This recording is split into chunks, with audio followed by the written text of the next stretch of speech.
Forbearance does not mean forgiveness, and it's important to understand what it is that you're signing. Hi, I'm Debbie Pellum with London Properties in Fresno. So let's do some mortgage forbearance math. Cindy and John have a mortgage. It's currently at $2,500 a month. John loses his job and gets laid off from work. He hears on the news about forbearance and how if you've been negatively impacted by COVID-19, that banks have to work with you. He's excited, so he calls his mortgage servicer and inquires about the forbearance he's entitled to.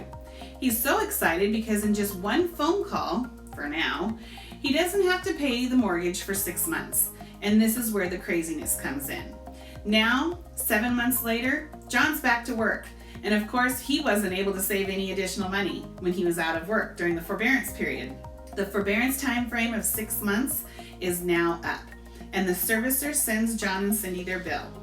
Cindy nearly falls over because the bill shows that now they owe $15,000 plus $2,500, and it's all due right now on the 7th month. So $17,500 in total is due now, this month. John is shocked and calls the servicer and asks why. Well, that's the 6 months of forbearance, $2,500 times 6, plus the current month of $2,500, totaling $17,500, which is all due now. John says, well, obviously I haven't been working and I don't have that kind of money. I can't pay that. Is there anything I can do? Can we renegotiate?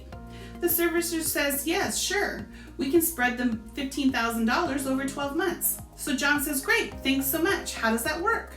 The servicer says that'll be $3,750 a month for the next 12 months. John says, what? I don't understand. Why? Well, $15,000 divided by 12 months is $1,250. Add that to your current monthly payment of $2,500, typically due, and that equals a new payment for the next 12 months of $3,750. John says, I can't afford that. And the servicer says, sorry. John says, can I refinance? Well, no, because the loan went into forbearance and now you have an unsatisfactory recent mortgage payment history in the eyes of Fannie Mae and Freddie Mac's current underwriting approval guidelines. So John says, what can I do? To sum all this up, forbearance is not forgiveness.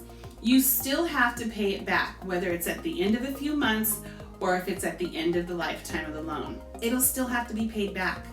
We need to make sure that we're correctly giving out information regarding forbearance. I've recently heard an attorney telling sellers that they should just do forbearance and they'll not have to pay it back and there'll be no consequences.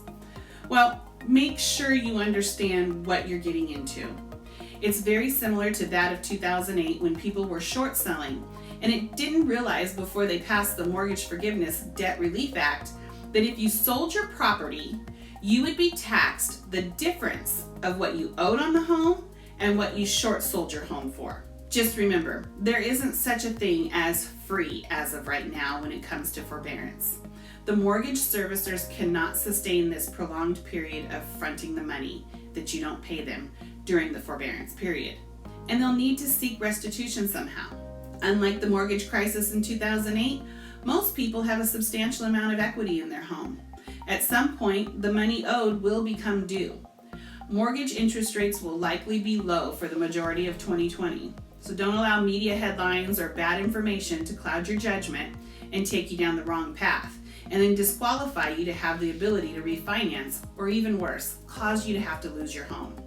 Think back to the last housing crisis and remember how dangerous it is to take advice from people who are not qualified to provide it, including the media, Google, or social media.